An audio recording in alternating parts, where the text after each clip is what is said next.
आज हम लोग 156 का गुणनखंड करेंगे। 156 का गुणनखंड करने के लिए सबसे पहले हम लोग 156 को 1 से लेकर 20 तक के पहाड़ा में खोजेंगे। 156 1 से लेकर 20 तक के पहाड़ा में नहीं मिलता है।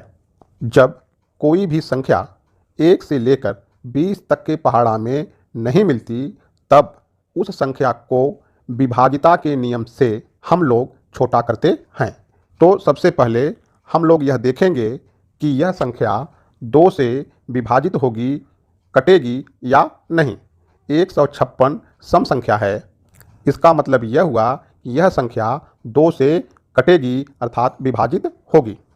अब हम लोग 156 में 2 से भाग देंगे।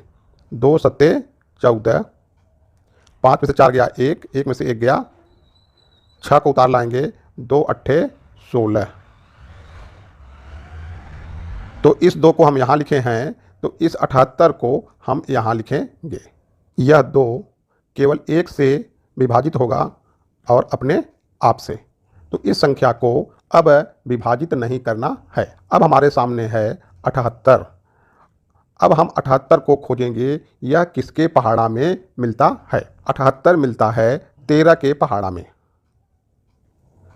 13 का पहाड़ा हम लोग अंगुली पर पढ़ेंगे और देखेंगे कि कितनी अंगुली पर गिनने के बाद 78 आता है। 6 अंगुली पर 78 आता है। तब यहाँ पर हम लिखेंगे 6।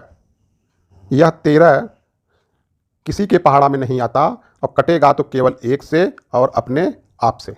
लेकिन यह 6 2 के पहाड़ा में आता है और 3 के पहाड़ा में आता है।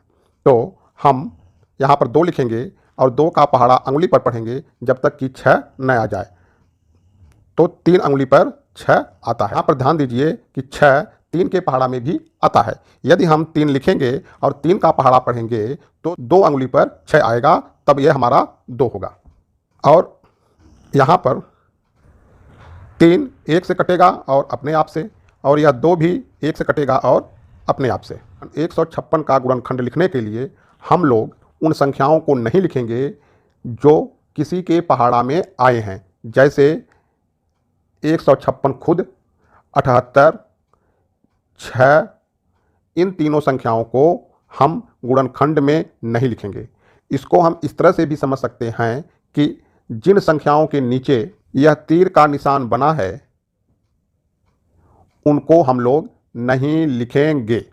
अब हम लोग 156 का गुणनखंड लिखते हैं, एक अपने मन से। और इन लिखे हुए संख्याओं में से सबसे पहले सबसे छोटी संख्या और संख्याओं के बीच में गुणे का निशान।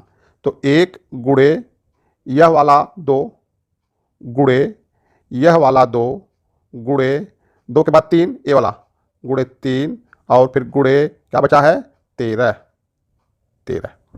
तो 156 बराबर हुआ 1 गुणे 2 गुणे 2 गुणे 3 गुणे 13। यही हमारा उत्तर। Thank you.